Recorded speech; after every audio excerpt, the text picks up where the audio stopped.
Give it a second.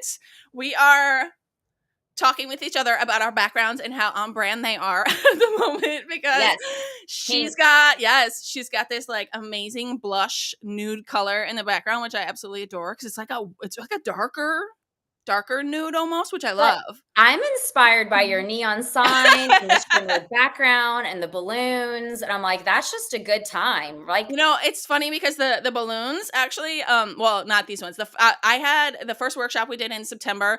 I have a friend who does professional balloons. She's amazing.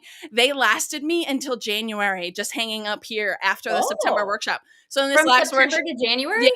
Yes. And then this last workshop in January, I was like, okay, I need more. I got like a super cheap thing off of Amazon. We were trying to be very budget conscious, and I like did it myself. And so these are starting to like deflate. These are absolutely not professional balloons this time around. Hey, you fooled me, girl, because they look great from this end. I'm like, oh, I love her setup. Repurpose, girl. I like to repurpose. Yes, absolutely. All right. Okay, guys. Welcome to today's episode of Empowering Coffee Convos. I'm Jessie, the founder and chief empowerment officer of This Way to Fabulous. And today I'm here with the lovely Shannen Stewart. She is the founder and president of an amazing networking company called for women called Heels Handshakes. Okay, so tiny bit of backstory right here, because it was really funny. I actually had the distinct pleasure of going to one of these events last week, the week before. I don't even know what day it is anymore. I know. I'm like, hi. So what's funny here, you guys, is that Shannen actually applied to be on the podcast months ago. We were actually supposed to chat in January. I had a family emergency. I had to cancel. She was so gracious. She was like, "Don't you dare apologize," whatever. Yeah. Funny enough, I went to another creator event at a photography studio downtown in January, and I met a lovely woman named Channing. And she, afterwards we kind of just got to talking, and she was like, "Hey, there's this event coming up. You should totally come. I think this would be totally your vibe." She sends me a link, and I go to it, and I'm like, "Why does this sound familiar?" What is it? Yeah, I'm like, wait a minute. So I was like, oh my god. So went to this event. It was an amazing event. It was a really, really greatly curated group of women. And this is like a totally different level of networking. It was actually really great because it was like a mix of just women in business as well as entrepreneurs. So it was a really nice mix. It was really nice to really get those different kinds of points of view. And just like everybody that was talking through everybody was so ready to talk too. Like the topic was money. And I don't know about you guys, but like, I don't like to talk about money. No, I don't want to talk about money. So vulnerable. So it was women, wealth, and wisdom, and then the other W was wine because we had wine there. But yeah, no, a very vulnerable topic. But it was such a safe space for all of us to just ask those questions. And as women, we should be talking about money and finances. Absolutely, and I want to touch on the fact that she calls it such a safe space because for someone who had never been to one of these events, I've never been around this specific group of women. I didn't know how this was going to go, and I have to say that the woman who did the presentation, I want to be her best friend. She was amazing. Joelle. Oh my God, Janelle was so amazing. And she, I think, was a lot of the reason why that room was willing to be so vulnerable. Absolutely. She was very down to earth, very like just very pro us, right? Very pro education, very pro, making us feel like we were in a safe place. So I have to say thank you and applaud you for the fact that you've built such a type of event to like let people, especially new people, feel safe in that space. How many people would you say at that event were new people versus like... So I think we had 12 first timers. So, and Chicago is a new market. So we didn't make our way to Chicago until August of 2023. Yeah. So it's new women every time. But thank you for saying that. And, I will say, I feel like the success of Heels and Handshakes, really the secret sauce of that is my background in the hospitality space, because hospitality is about creating a safe space that when people leave, they feel better about themselves, not better about you. Yes. And that's what we wanted to do with Struts. So Struts stands for, if you're new to Heels and Handshakes, we are a membership for women in business. And every chance that we meet in person, we have something, it's an initiative that we call Struts. So it stands for share, recognize, uplift, and toot your own horn. As women, sometimes we feel like it's bragging. We don't always want to share our accolades or our small wins. And we want to, just give our women permission slip to say your wins out loud. If you're not going to share your wins, who else will, So I love that you had such positive feedback. So thank you for saying that about that. Yeah, absolutely. And we're gonna dive into that because I do want to talk a lot more about all of that. So now you guys know that I'm a huge advocate for just empowering women and like cheering them on and providing education to really help them move forward. So this is a super special episode because I really truly felt very inspired by what she was doing. As a lot of you guys know, we actually started pursuing the more education side of our business, and we're starting to do a lot more workshops and like guided networking events to bring people together, cheer each other on, learn new things, hear different perspectives. So it was really exciting to kind of go to someone else's event to just kind of see, because like she mentioned something earlier about imposter syndrome, and it's something that like you see it in your head. Yeah. And somebody else doesn't, and you only get like a couple people there, and you're like, maybe this idea is crazy. And we'll talk about that a little bit more later too, because I have some like specific like things about that. But so before we start, Shannen, why don't you just tell everybody a little bit about yourself? Maybe just a quick synopsis of kind of like who you are, where you're at in life right now. Yeah, absolutely. So Shannen Stewart, founder and CEO of Heels Handshakes. I'm known for opening doors for women in business. I am a mom, I'm a wife, a friend, and I'm a recovering people pleaser. Took me many years. And where I am right now, I'm really excited about the community that we've built with Heels and Handshakes. And my goal is to take it to other cities. So that's where I'm at right now. Which you've already done. Can you tell us all of the cities that you're currently in right now? Yes. So we expanded to Birmingham first. And then second, we went to Chicago, which I don't know if you know this, Jesse. We started a event series called Heels on Fire. Okay. And this is where we would go to different cities and we would just give a preview of what Heels and Handshakes membership would entail. So networking. Test the market. Yes, test the market, dip our toes in the water. Really kind of inspired by food truck motto. Like the food truck will go to a certain city or part of town and see how it is and see if there's traction there. Yep. That's really how this model came to fruition. And so, it's called Heels on Fire. I'm actually wearing a shirt, Heels on Fire. I love it. And well, as women, we're always putting out fires, right? Putting out fires in the office and our family. If you've got understatement kids, of the year, Shannen. Right? And so I was like, what are we doing to ignite our own fire and our own flame? And so that's really how this event came to fruition. So we did a test market in Chicago in August, and it was overwhelming, the outpour of women that came to this event. And they're like, sign me up. When's the next one? We need this. We need professional development. We need a safe space for, like you said, business owners, women in corporate, but not only business, for professional too. So yeah, that's how we started Chicago. Yes, I love that. I love that because I think it's worth noting that as business owners, we have to be willing to take risks and we have to be willing to throw darts to see what sticks. And exactly what she's saying about how she built this Heels on Fire, and this is like her way of throwing darts in different cities and seeing what cities stick. Okay, so we have got to remember that it's scary. Right. Yeah. Let's talk about that for a second. What kind of feelings, like, did you have fear when you were about ready to try going to Chicago, or like when you decided from Heels on Fire that you were like, yes, like, was that an easy decision? Oh, no, Jesse, I was terrified. So, we're headquartered in Nashville, and the limiting belief that came into my mind was, this is Chicago, right? A huge city. Like, who's this girl from little Nashville, Tennessee coming in here? And so, I was terrified. I remember I was sick to my stomach the night before the event. And afterwards, I was just on cloud nine. And the way that I can describe the Chicago community is that it's just magical. It's collaborative. Everyone was so friendly. And, we did struts at that event. And I thought it was going to be one of those awkward moments where you have the microphone and you're like, Bueller, anyone? And women were like, I got to strut. Like, women were so excited to grab that microphone and share their wins and their accolades. But then not only that too, we talked about this at the event that you went to. I said, it's okay if you're not in a winning season.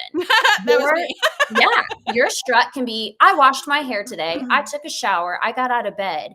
And I want to normalize those conversations too, especially with social media. We always see the highlight reel, but it's okay if you're not in a winning season and you're in a season that, you know, you have a setback. And I always say, make your comeback stronger than your setback. And it's like, surround yourself with women that are going to help you through those hard times. I love that. And I have to admit something, that at that event, when you said things like that, it really kind of brought me back to, so long story short, after I had my son, I had really bad postpartum depression. I was about to get divorced. My son was attacked by our dog. There was a lot of things going on. And one of the things that we had to do in therapy was to like claim a win. And I vividly remember, like, as you were saying those words, I vividly remembered writing down on that piece of paper one time, I took a shower today. Yeah. And I remember thinking to myself, how pathetic, right? And look, that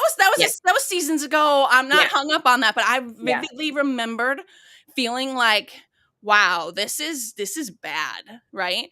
But then in that like exercise, you start to normalize that. You start to recognize that that's okay. You start to build on that. You start to do a little bit better. So I think it was great, because I think that you gave us that platform to be vulnerable. You gave us, and I don't want to say you gave us an out, but like you gave us an opportunity to say, you know what? I literally can't think of anything, and and that's okay. I'm here. I showed up. I didn't want to. And then I'll echo with what you said, you know, like when you were in therapy and writing down, like, I took a shower today. And, you know, you're saying like, oh, that sounds pathetic. But like what it also taught you is every day you started looking for something positive. Like, I took a shower today. I got out of bed today. I didn't cry today. You know, you start looking for something positive each and every day. And so absolutely, I love that you did that. I also think that it's a great exercise for you to really learn how to take ownership of that. Like, not just say it, not just write it down, to like actually take ownership about that, and to think a little bit farther into what got you here, and farther into what's next, right? Instead of dwelling in it, you sort of bless and release, in a sense, right? So I love that. Okay, so let's backtrack a little bit. Why don't you tell us just a little bit more about your background, kind of like the journey that got you to here? Yeah. I mean, it's so funny when you look back and you're like, wow, that's such a full circle. But at the time, you didn't understand. And you're like, why was I in this career? Or why was I doing this job? But like, it really all is fully connected. So I'll make an extremely long story short. But I was raised in Nashville, Tennessee, moved to Orlando, Florida, right after the economy crashed in 2008. Very difficult time, couldn't find a job. And I moved with my now husband, but at the time fiance. And I'll never forget, I broke down on the side of the road in my little Honda Civic, and I had no one in my phone to call at that time. And I know some people might be like, why didn't you call AAA? And I'm like, I didn't want AAA. I wanted a friend to call. And I feel like a lot of people feel this way, where you're new to a city and you have the idea of like, oh, in a week, I'll meet my neighbors. Or, oh, the next week I'll introduce myself to that person at the gym or in that yoga class. Or, you know, you have these intentions to make an introduction to someone, but then weeks turns into months, and then months turn into a year. And here I was in a new city in Orlando, Florida, and I didn't know a single soul. I didn't have anybody in my phone. I didn't have emergency contact. And I remember that moment being like, that will never happen to me ever again. So that's kind of where I was like, I need to have community. I really immersed myself in the hospitality industry because I was in Orlando, Florida. I had Disney in my backyard. And, you know, being in Nashville, I didn't even know the hospitality industry existed. But when you're in Florida, it's like tourism, hospitality, that's really at your fingertips. And so fast forward, you know, was working in the hospitality industry for a corporation. I was with them for over a decade. And I really learned how to be a servant leader. And then I started finding myself attracted and drawn to other people in that industry because they were all servant leaders too, right? And, you know, I was in sales, and early on in my career, I was in business development. And so one of my goals and quota was to meet 25 new clients a week, which that to some people is like, especially if you're an introvert, like palms are already sweating just thinking about that, right? And I think that was a skill set, I know now, here I am today in 2024, that was a skill set that really set me up for creating Heels and Handshakes, because early on in my days, sales, I'm trying to build my book of business, had this quota to meet 25 people a week.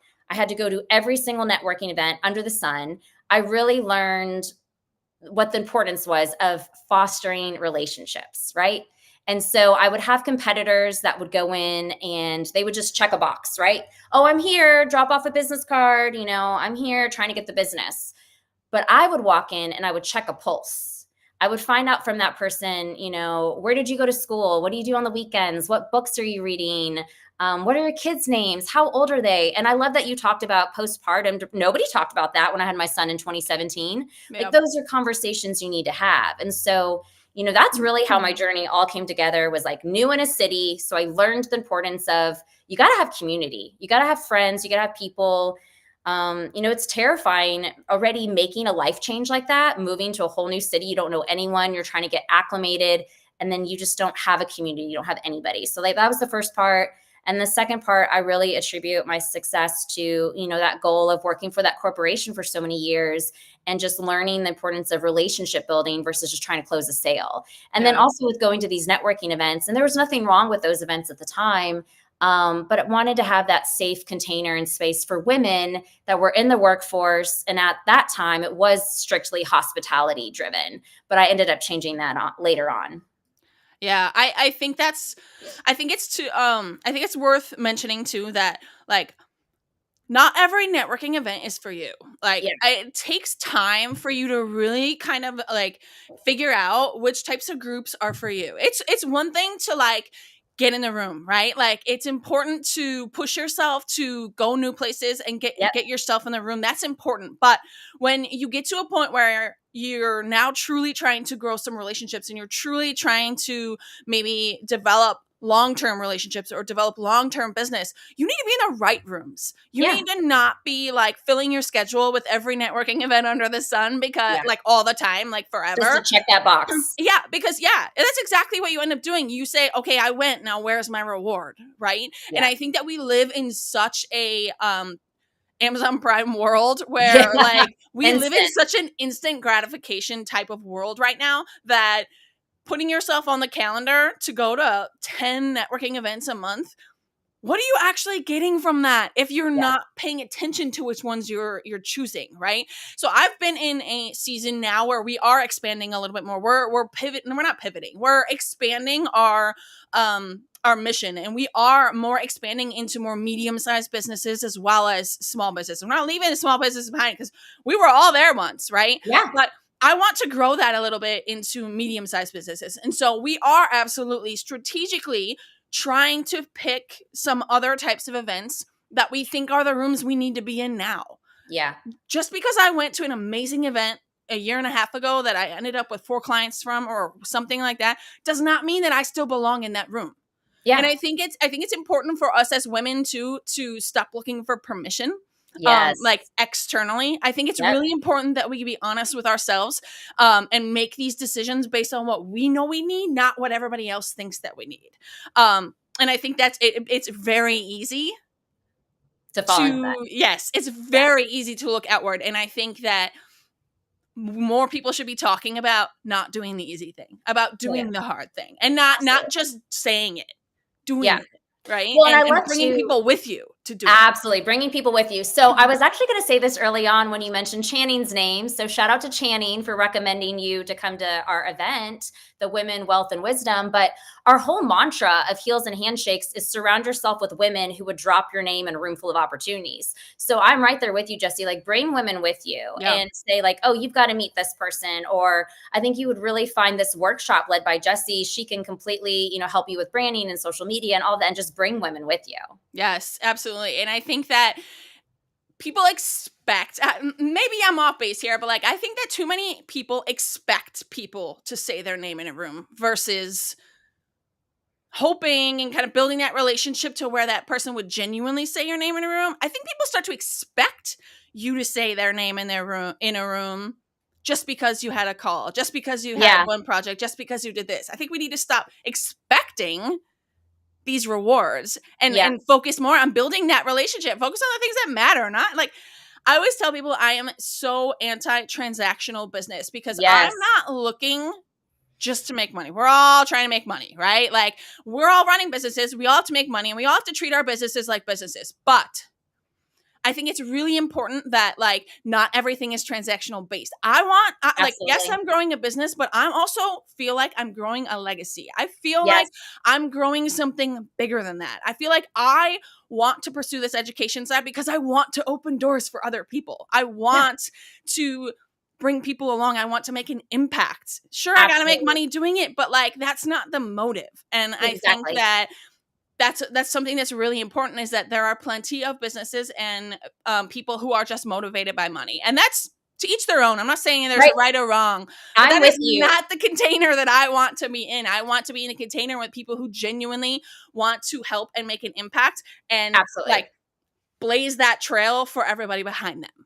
I agree with you 100%. And like you said, to each their own, if that's what people want, but like, I want to make an impact. And if I make an income too, great. But like, I want to make an impact. That's my measure of success. And like, that's my priority. Yes. And then, I also love how you mentioned you might have been in a group, 4 years early on and that helped with your business, but now you're in another season, new levels, new devils. And I think if you're the smartest person in the room, you're in the wrong room. You need to be challenging yourself and getting into those other rooms. Absolutely. Absolutely. And that's why I think that I really loved how your event was a mix of people in the corporate world as well as entrepreneurs, because I do think that there is such a there's such a stigma of the corporate world right now.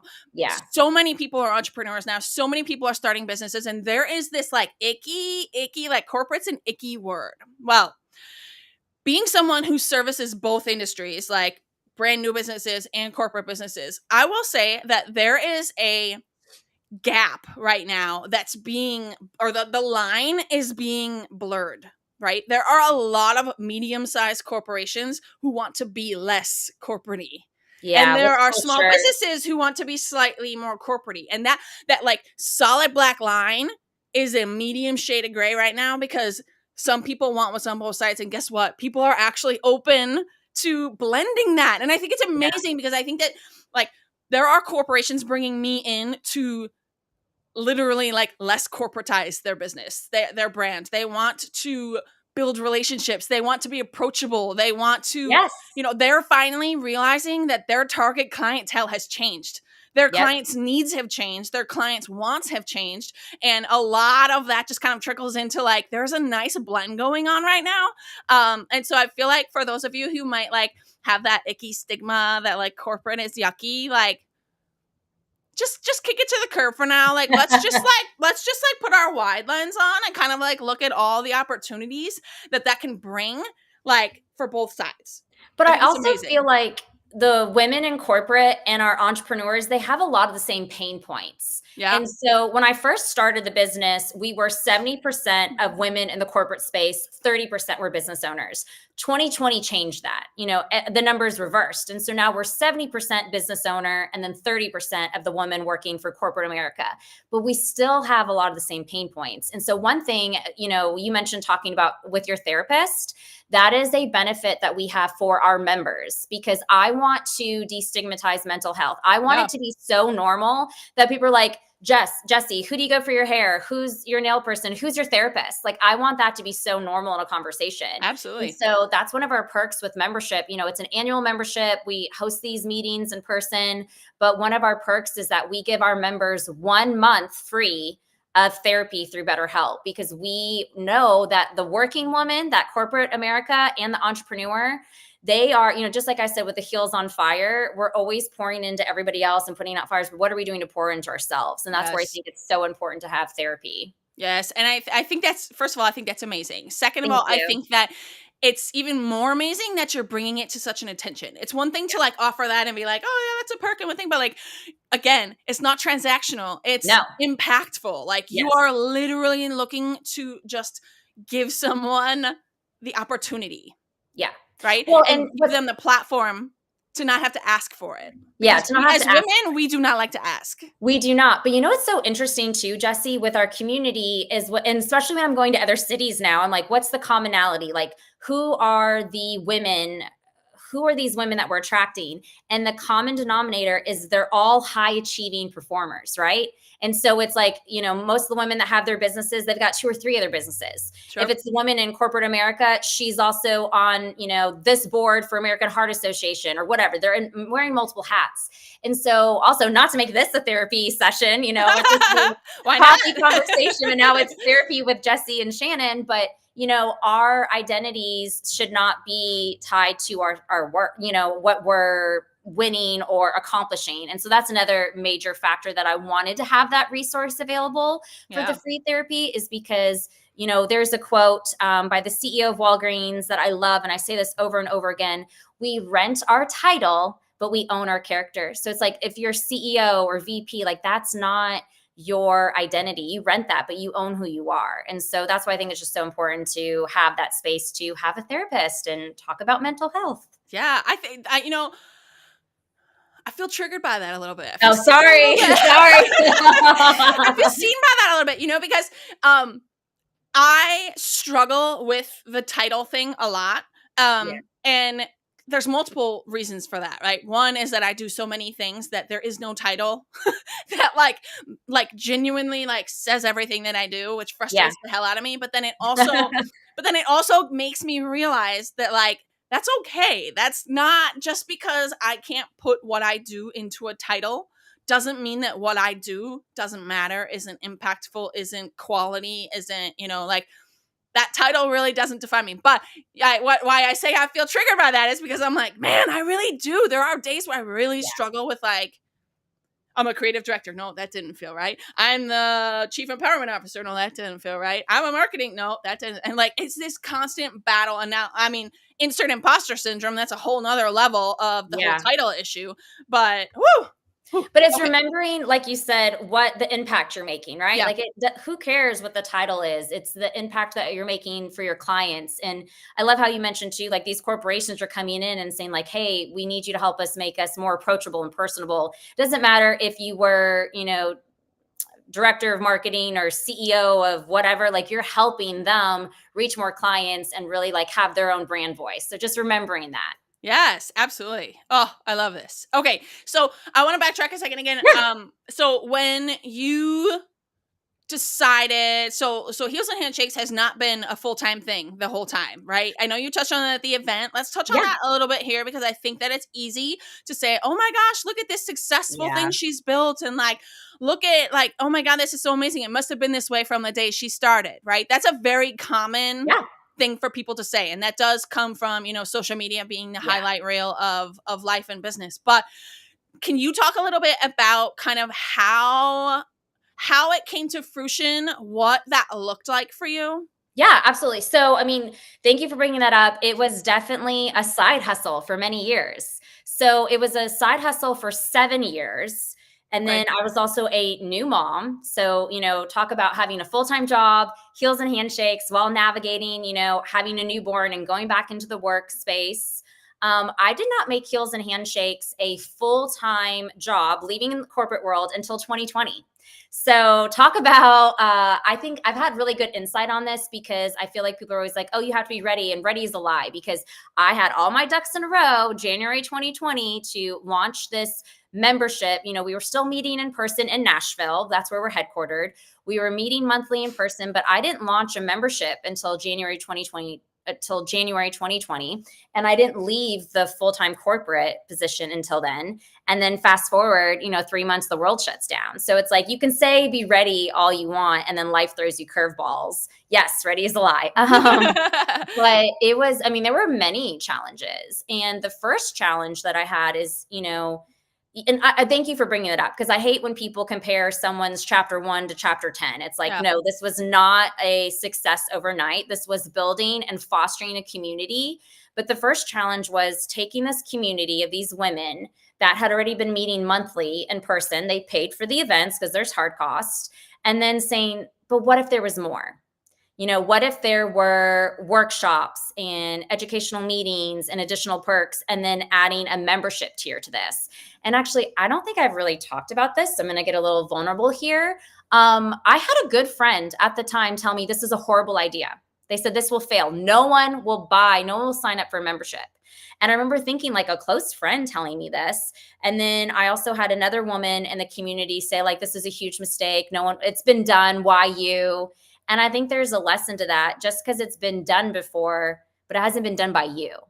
And so, yes, there were other memberships and organizations out there for women, but no one had done it the way that we were building it. And I think something that was my main differentiator is that there were other organizations out there that have these networking groups or, memberships, and headquarters might be in another city and you have no idea how to reach them. You can fill out the feedback survey and then it's got to go through red tape. But with me, I'm the headquarters. You send me an email, you pick up a phone call, and I'm listening to the pain points. What do you want to see? What are you struggling with right now in your career? What would be a great resource? What would be a workshop that you want to learn and attend? Who are speakers that you want to hear from? And so that was the first challenge, is taking something where people were telling me this was a horrible idea, it's going to fail, and just having to believe in myself and believe in the community that I wanted to build. So proceeded with that. And the second challenge was, life hit me right in the face with a global pandemic. And I remember being like, what did I do? I just left a, very comfortable salary at a corporation with a 401k and all of the benefits to really go after my dream and my calling. I say left corporate for a calling, which sounds so woo. And I'm not a woo girl. I'm not at all. I'm like woo curious. But it really ended up working out in my favor, because that first year of the pandemic, people needed community even more. We're being told to stay 6 feet apart. And it's like the majority of my membership, which, I'm kind of getting ahead of myself, but we started in the hospitality space. And I learned early on in 2020, after that was the importance of diversifying my membership portfolio, because at the time we were only in the hospitality space. So like hotels, meeting planners, florists, DMCs.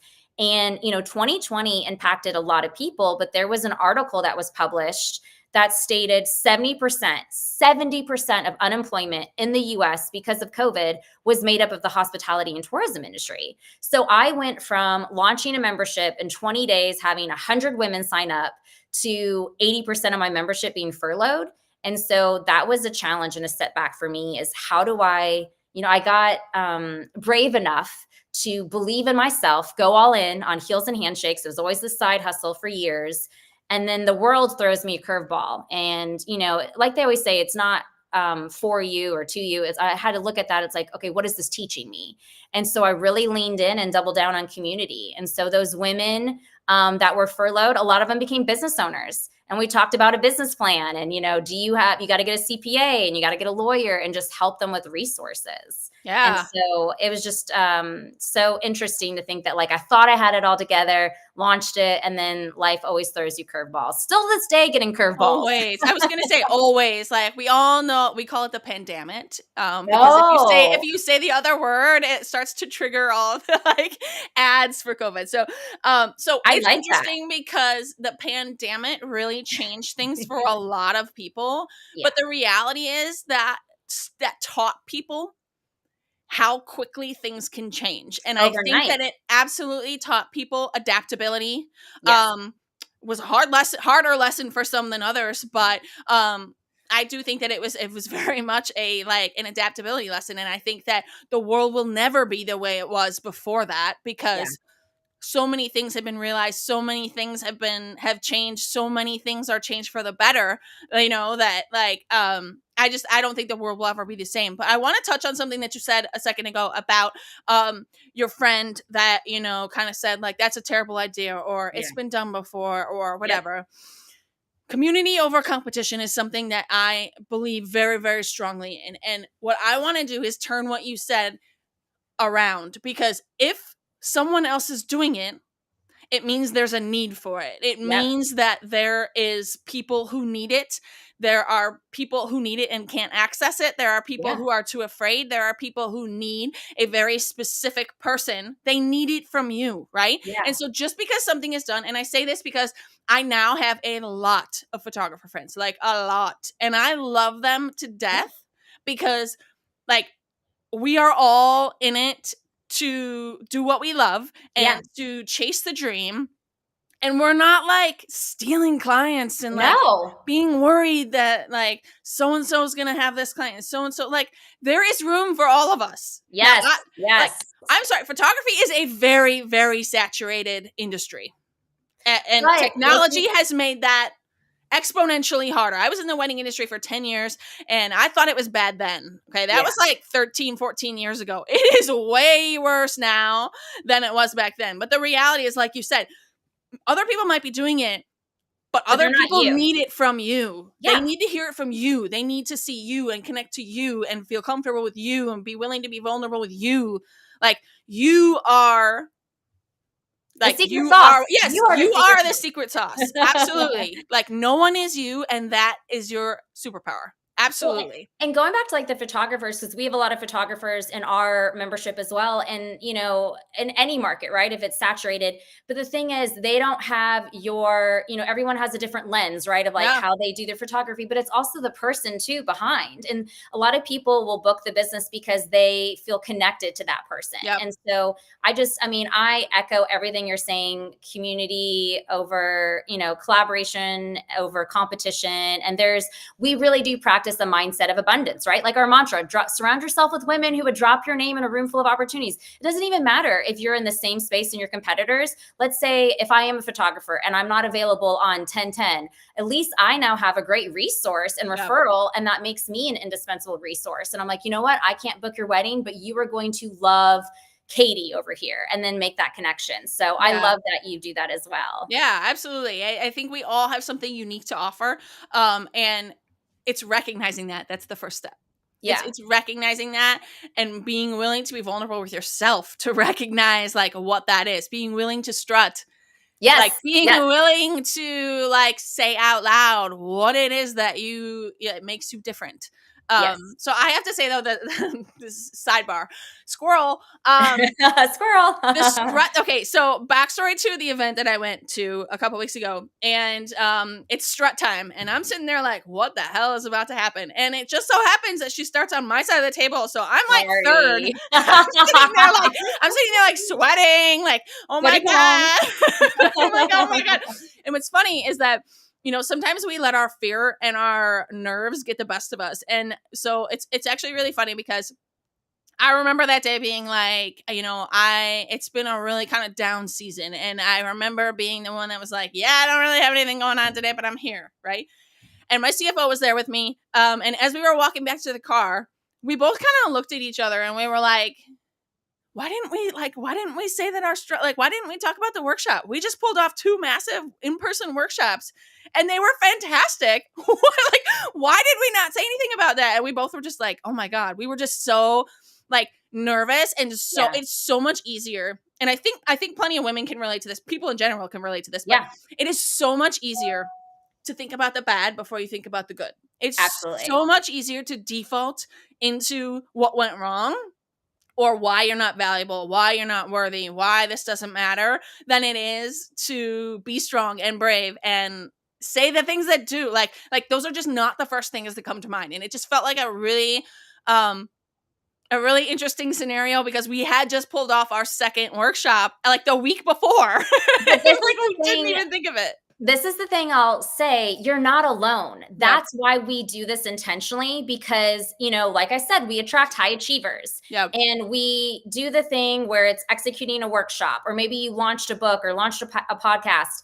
And instead of celebrating that win, it's what's next, what's next, what's next. And so I'm very guilty of what's next. But I do it too. And so I wanted to say you're not alone because I know there's other women in that room and monthly that they will just go through something and, you know, blood, sweat, and tears poured into this. They meet their deliverables, exceed their outcomes, and then they don't do anything to celebrate it. It's always on to the next. And so I just think it's so important to celebrate those wins. And I mean, that looks different to everybody. It could be, you know, I'm going to go get a spa day, or I'm going to go on a hike, or I'm going to take Friday off because I can and just write in my gratitude journal, or whatever it is that you do. But I think it's just important to celebrate that instead of going on to the next. So thank you for sharing that, but you're not alone. You're not alone. The thing is I know I'm not alone, but I was also just really disappointed in myself because I was like, Well, I was so nervous for no reason. I don't know. I was so like, but I think it's also worth saying that, you know, I'm also one of those people that struggles with like, but was it good enough? Like, it was good, but Yeah. was it good enough? Was it like maybe it went well, but did it like go well enough for us to continue?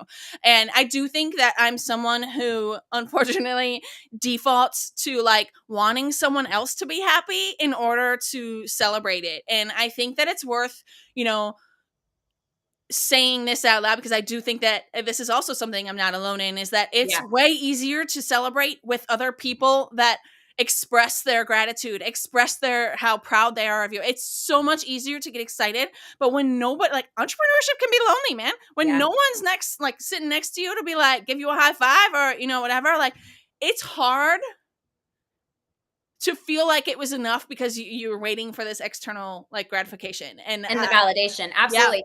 So we had a speaker.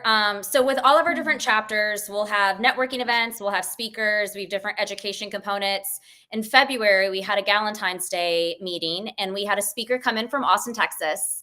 And she talked about this very thing about being able, it's called like the art of declaring yourself. And as women, I'm sure you could brag about your CFO, right? You know, say everything, all of her accolades, but why can't we talk about what we did? And then to your point of being a business owner and entrepreneur, it's lonely. I don't ever want it to be lonely. That's why I created community. You know, it's like, and we understand each other's crazy. Yeah. And so, but you're very much, I agree with you on that, where it's like, you are seeking that valid. That's why I say recovering people pleaser, because I'm working on that. With, I know that we did an event and, you know, we executed it and I feel like it was a success. It should be a success. I shouldn't have to wait on everybody else telling me that it was. But I'm not going to lie, it's good to hear. It's good to receive those emails or the text messages because we're all human. But, you know, we shouldn't have to seek that external validation. I absolutely. And when you're saying that, it really just rings true that it's easier.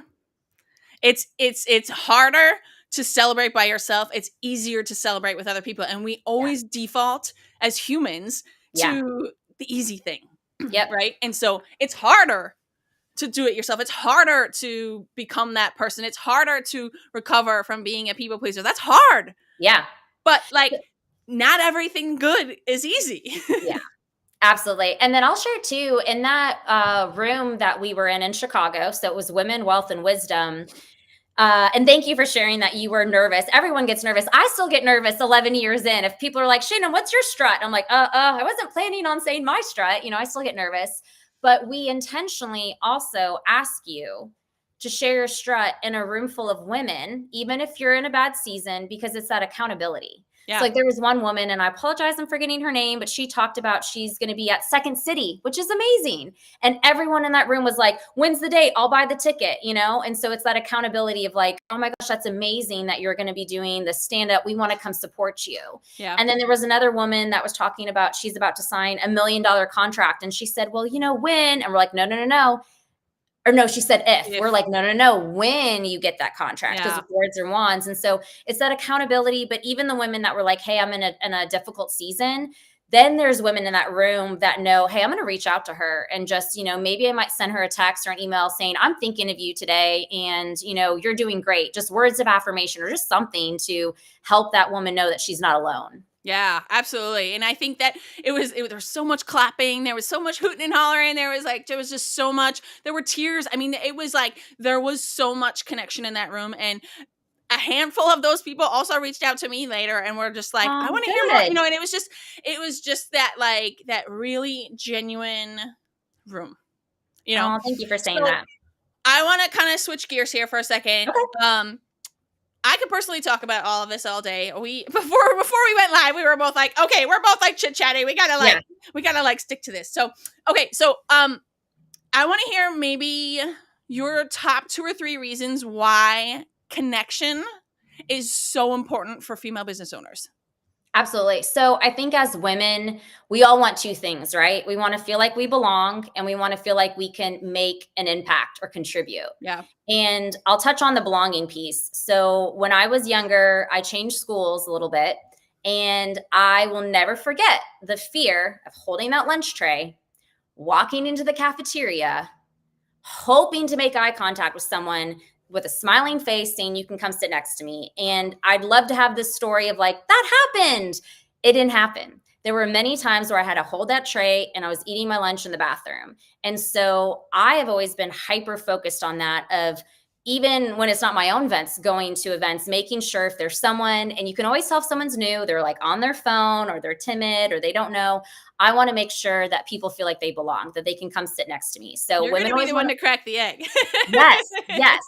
And then actually something we didn't, I don't know if we had a sign up at the March or at the February meeting, but we are so intentional with everything in our meetings. We have a sign that we usually put up and it says, 4 before you pour. We want you to meet 4 new people before you go to the bar. Because that's usually, people either go to the bathroom or the bar. And then sometimes people might just only talk to people who they know. Yep. So we want to just cultivate this space of like 4 before you pour. You got to meet 4 new people before you go to the bar.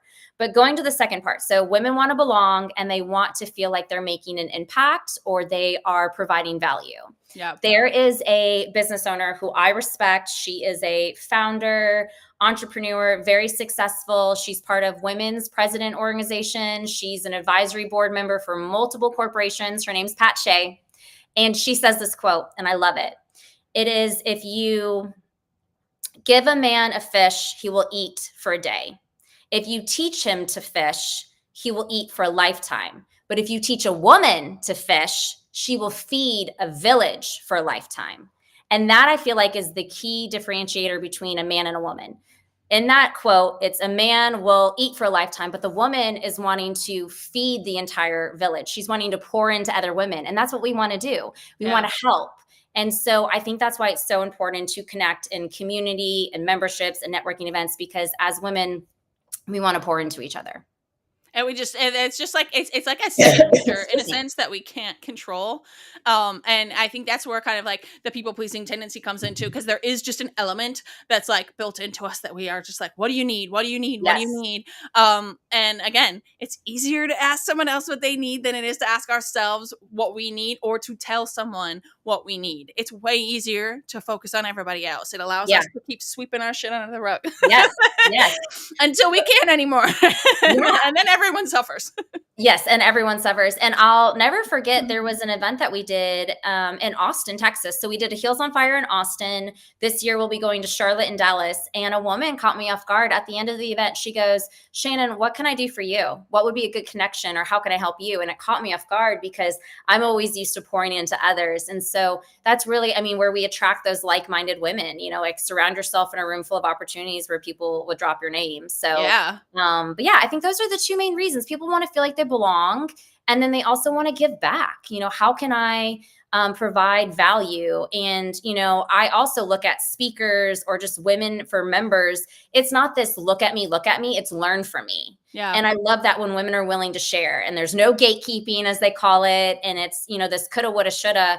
I want to be surrounded around women that are going to share their failures and help me skip, 10 parts where they're like, look, girl, I should have done this. Let me tell you, this is my lawyer. This is a CPA. I wish I would have done this, and just have this open, collaborative community. Yes, I couldn't agree more, because I feel like, I never really went to work for corporate. My senior year of college, I just kind of like was like, I don't want to work in that setting. I'm good. So when I graduated college, I started my first business right out of college. It snowballed. It became, lucrative, and I was like, whoa, living the dream. I'm only 20 something, and God, hindsight's 2020, right? And you think back and you're like, man, you didn't give a shit what anybody else was doing, what anybody else had to say. But at the same time, also don't feel like the level of transparency that lives more today didn't exist back then. No, it did not. It was much harder to find, or it cost more to be a part of. And it was like, it was impossible. What's changed so much in the last 15 years that absolutely relies around education and accessibility, because I feel like back then it was like, well, you're too small for this, right? Or you're not big enough to be a part of this. You're not good enough. You don't make enough money to be a part of this mastermind. There's prereqs, right? And that to me is just so much more transactional versus connective, right? And it was interesting because at the February event, there were 2 girls that were there. Again, I can't remember their names. that both moved to the city at the same time, became best friends because they are adorable together. I mean, you could tell why they became such good friends, but it was amazing to just see how much people, like specific people, value that connection. And let's be real, not everybody values that. And that's okay. Like, you're not for everybody. Everybody's not for you. Yeah. That's also a very hard pill to swallow sometimes, right?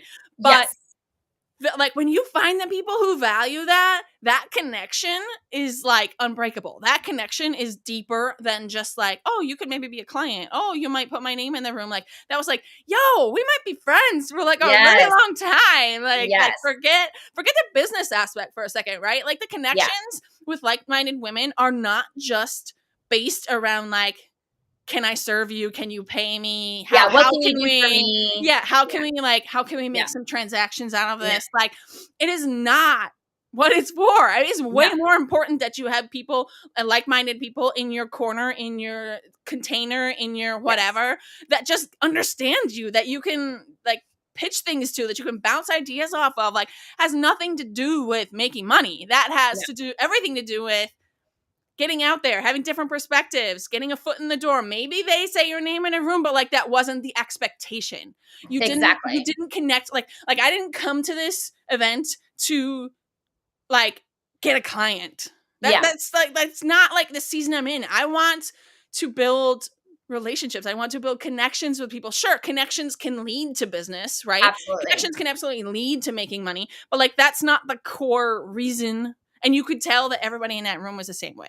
Yes. And that's and it's like, every time we meet, it's always new women. And I love it too, because it's like, people walk away and they're like, wait, what part of town are you in? Oh, I'm over here. Like, oh my gosh, let's get coffee. Yeah. And even in different cities, you know, after every meeting, people are like, can you get us all on an email chain? Like, I want to connect. And so, just to echo with what you're saying, it's not this transactional opportunist, what can you do for me? Yeah. It's really about fostering and building that relationship, and you know, just finding people that get your level of crazy, you know? Yes, and so yes.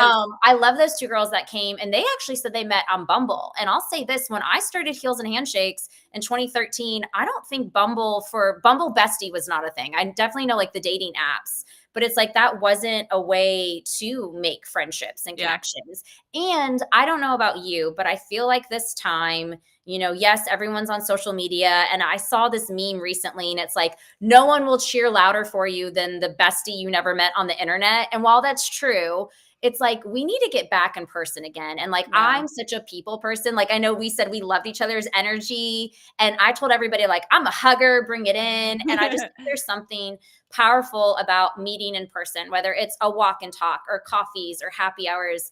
And I understand the importance of social media and doing Zooms, and I'm not knocking that, but I think that people are wanting more of that genuine connection in person. Yeah, I think that there, like, the power of physical energy in a room is underestimated.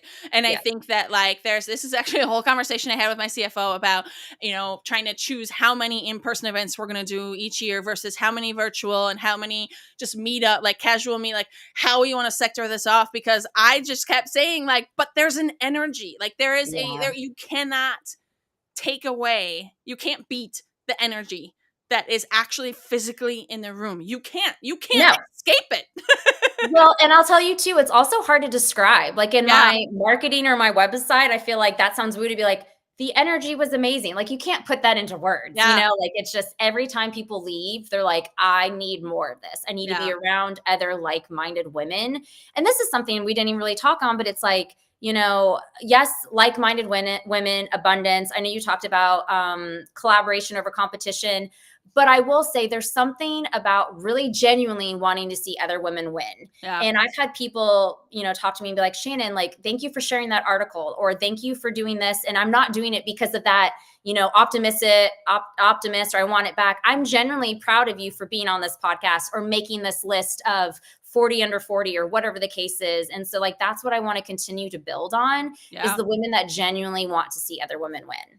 Yeah. And you know, something else, I want to be respectful of time because we are running out of time, but something else that just kind of like popped into my head too is that I think that sometimes as women, we don't realize that we're stuck. Sometimes when we're stuck, we just know something's kind of wonky, but like, and being in a room with like-minded people who you can build connections with, I think also makes it easier for you to recognize that you want more, that you Yes. need more, that you're made for more. I think that you cannot take that away from in-person events. That's part of the energy. That's part of the like, wow, I'm really inspired by what she's doing. I want more. I can do more. I'm meant for more. And I think it's so much easier for us to sort of have those realizations when we're in those rooms. And that really truly is the power of building those next level connections with people that are like us. I really absolutely. do. We've had women before, and I didn't realize, like I always wanted to do struts. I think we only implemented this 4 years ago. So it's fairly new. It hasn't been something that we've done from the beginning of time. Yeah. And the reason I wanted to implement it is because I just saw so many women, like we were talking about, where it's like you have this huge win and you're on to the next and you don't celebrate it. So I really wanted, not that women need a permission slip, but just this space to encourage like sharing your struts and your wins. But what was so powerful is that I actually had a couple women join the membership from seeing a strut because they're like, that was empowering to me. She shared that she beat her revenue goals, or, she did this, and it wasn't this like, oh, well, why, she's doing it. It's like, she's doing it, I can do it too. And so just really being inspired by women to share their wins and their accolades out loud. Yes. So yeah, I agree. Yes, I love it. Okay, so you guys, as we wrap this up, I got to ask the burning question. This is always the last question of the day. Shannen, before you leave us, I ask this of everyone, okay? What is your actual definition of the word success? This is a good question. It's hard. I know. This is a good question. Yeah, no, this is a good question. And I'm glad you asked this. And like you said earlier, like to each their own, there's no right or wrong definition of success. But for me, and I feel like just being really transparent, I feel like I'm in a season now. There's a lot of noise online where it's like, you need to be a 7-figure entrepreneur or an 8-figure.